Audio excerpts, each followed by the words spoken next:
Today, we're going to talk about the potential next wave of the cannabis industry as we're starting to see massive amounts of money.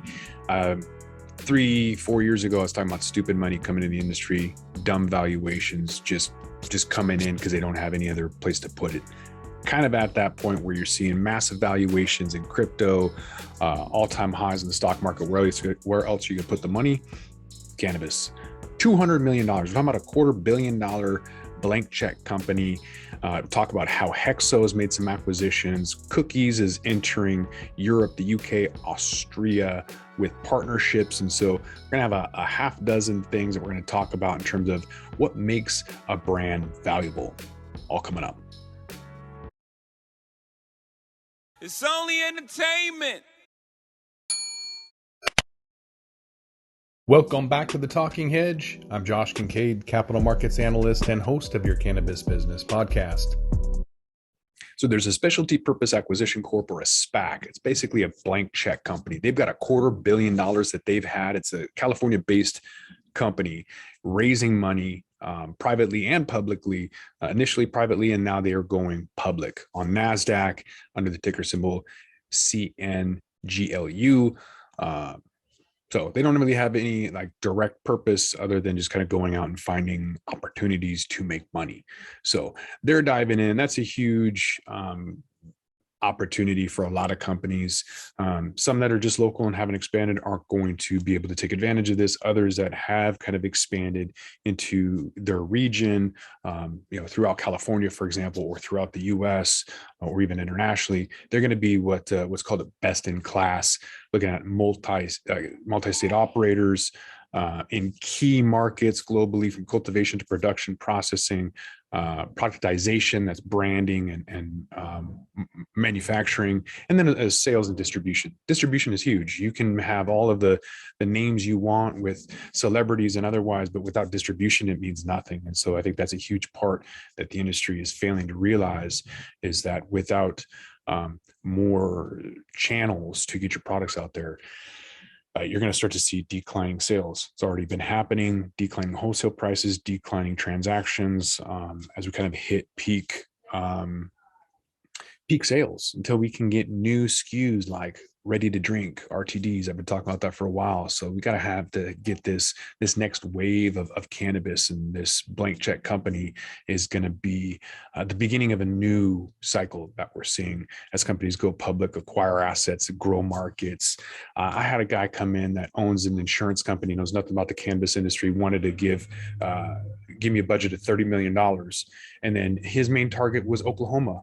I mean, nothing against Oklahoma, but with 7,500 licenses, I don't want to dig twice the hole I would have to from someone in Oregon that only has 3,000 licenses. It's good luck finding the equivalent of a TJ's Organics or a Loud with Jesse Horton.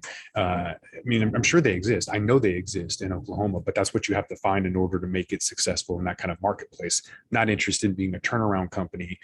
So ultimately that didn't work out. But people like that are coming in by the droves. And so what are they looking for? We're going to kind of get into that. HEXO made some acquisitions recently, trying to streamline its operations. They were heavy into like automation for a while, and then kind of needed to expand their revenue source, if you will. Zenabis was one acquisition they made. It's a licensed Canadian cultivar of medical and rec cannabis, valued at about $235 million. 48 North, licensed cannabis producer and portfolio of products, valued at $50 million. ReadyCan, privately owned licensed cannabis producer, $400 million. Crazy valuations. When you look at like High Times and how little they were valued, buying up Dope Magazine for like 11 million, it's nothing. And then Wanna Brands getting 300 million for an edible line. I mean, that's stupid money. One edible company getting 300 million is more than all of this, well, with the exception of ReadyCan, but a lot of money being thrown out there. So let's take a look at some of the things that they're trying to look at. Obviously, leadership being one of them. They're bringing in Morrison Coors Beverage, joint venture with them, trying to make probably ready to drink beverages. Not like Tilray. Tilray is an absolute joke, thinking that they're going to make whiskey infused THC. Brandon Kennedy doesn't know the first thing about cannabis. Luckily, he's on the board and not running the company after their disastrous merger that lost them probably half of their clients because they didn't really have a brand to begin with, trying to sell to soccer moms. And when the company sold, people found other products, right? So you don't want to throw in a bunch of ridiculous branding and partnerships that aren't going to work out. If you know your history, you're going to go back to Time Warner, AOL. If you don't even know what AOL is, Google it. It's like the MySpace. It was going to be the biggest thing ever, and then it failed. So a lot of people are going to get suckered into some of these mergers, think that they're big, and then down the road, they're worth absolutely nothing. We've already talked many, many times about the $1 billion write-off from Aurora, the $3 billion write-off from Canopy. That's not going to stop because people don't know what they're doing. People like Tilray, who think they're going to get alcohol and cannabis, they're absolutely clueless about the industry. Caveat emptor, that's buyer beware. I wouldn't touch their stock. I trade it all day long, but they're going out buying their own stock back. Man, it's absolutely ridiculous. Wouldn't touch their money with, wouldn't buy their stock with your money. Looking at Berner, Cookies, very, very well established brand because of the cultivar, because of the genetics and the respect to terpene content and things that make flower important to people, to give them the experience they want to come back for more. That's what's missing in the industry. No one cares about Berner the rapper, just like they don't care about a Snoop Dogg or anything else. I've mentioned many times that there's people in Washington State that have had to leave because no one cares. Though I don't care what market you're in, celebrity cannabis doesn't work. If you think it does, you're probably new to the industry. Or you're very, very niche and you think that Leafs by Snoop is really popular in that one zip code in LA. Doesn't matter. It's not. Willie Nelson left Washington. People don't care. That's the bottom line. Why do they care about Berner? Great genetics. Keep coming back for more because it's consistently reliable and it's, fire or whatever you want to call it. So Cannabis Cookies announcing their international expansion into Europe with an Israeli-based medical cannabis company medical marijuana company called InterCure, multi-year deal. So they're going to establish cookie stores and medical cannabis pharmacies in Austria and the United Kingdom in early 2022. That's huge. They're going to this is why people in Washington State make my hair go gray, is because they didn't expand. They didn't have first mover advantages. All you have to do is have a really good product and look at expanding and getting, no one is doing this. No brand has yet expanded internationally like this. And this is going to be the number one brand in the world, not only because of the consistency, the reliability, the strains that consistently have that funk and become super popular out of California, leading the trends into Colorado, and then finally making their way into the Pacific Northwest is brands like Cookies. And when they're the first mover advantages into Europe and all over the world, man, they're going to be the Coca-Cola of cannabis. So like them or not, they are doing it right and they're moving quickly. And if people don't emulate this, they're going to be the Tab of the soda world. They're going to be nothing. No one's going to want them. They're going to be a fad and they're going to go away. There's only a small group of every single brand out there. How much shelf space is there, right? Think about that. Cookies is running away with it. This is ridiculous. So good on them. Let's take a look at a few things that are defining brand value throughout the cannabis space, looking at some red flags being number one in the financial, whether that's their balance sheet statement, income statement, cash flow, or statement of retained earnings. If you're in there and you're actually looking and doing your due diligence, which most investors don't, you think they do and you think they're smart.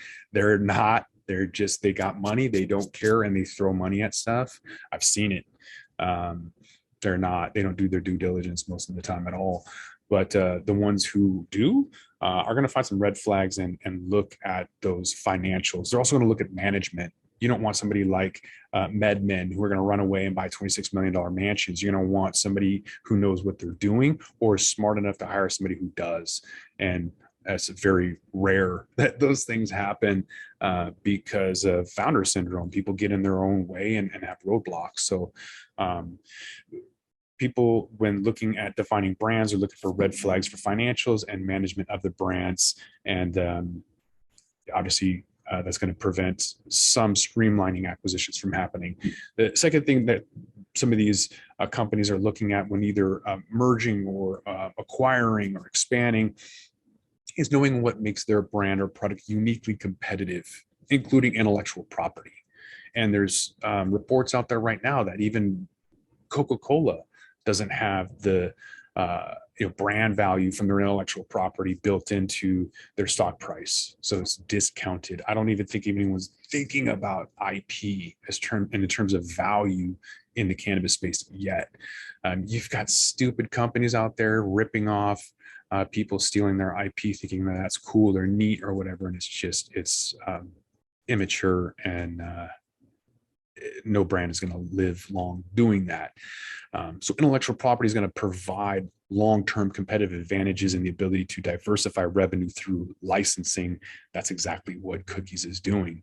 They're licensing to this Israeli company who's opening those stores with their name. So moving on to it, number 3 on this list of 6 things that give brand value is to find out who the brand competes with and whether or not its brand messaging stands out among other target consumers. Cannabis companies don't even have money for branding yet. They're just trying to, get things out there. Maybe they have a billboard or some strategy that isn't complete or well thought out. But branding, getting your name out there, is really, really expensive. So companies out there are spending hundreds of thousands of dollars per market per month just to have name recognition. Sometimes you don't need that. Sometimes when you're like, Cookies and your name speaks for itself, that's all you need. But for everybody else to try to compete, who don't have the genetics or management or understanding of the industry, they do have the capital, and they're going to be coming in with $250 million and spending a stupid amount of money on terrible product. But you're going to be seeing it a lot, right? Like Budweiser spends a ton of money on the Super Bowl commercials. It's not a good product. A lot of people drink it because it's easily accessible. It's out there. It's cheap. It's affordable. And they've been able to get that brand messaging to target consumers. And they just feel connected to that brand in one way or another. The brand needs to fit within the portfolio of the company, though. So that's number 4. Goals of that acquisition or growth should be aligned with the existing brands and industry trends. So that's called accretive. Dilutive is when it doesn't work out. Accretive is when it's better together than separate. So that's kind of a no-brainer there. Number 5 is to ensure that the brand that's established rational buying behavior with their consumers. You don't want a Tilray who isn't connected to soccer moms and doesn't know what they're doing, and they don't have a target market or established a good buying behavior with their consumers. And so when that merger happened with Tilray, everybody went away. It was like between 1/3 and 2/3 of the consumers are fleeing as we speak. So successful brands are going to establish that by hooking the consumers on products or functional attributes like THC or taste, or texture, price, terpene, something that's going to keep them coming back. But ultimately, understanding the most loyal to those brands. You don't have loyal customers, you got nothing. So the 6th and final thing is that brands need to stand the test of time by building that emotional and social benefits to their marketing strategy after establishing rational buying decisions amongst consumers. And that's traditional marketing, is to go out and really, pull at the heartstrings and say, you connect with this brand because of X, Y, and Z. And that's going to require traditional professional marketing and a massive budget in order to do that, to follow the likes of HEXO and Berner and expand and scale and acquire and merge. Or on the flip side, be a target for that $250 million coming into the industry and creating value long-term beyond just any acquisition. Otherwise, you're going to end up like Tilray and be irrelevant. With that, we're going to roll this one up. I'm Josh Kincaid. This is The Talking Hedge. Don't forget to like, share, and subscribe, or don't, and I'm out. Don't forget to smash that like button on your way out and check out these other videos that we've got.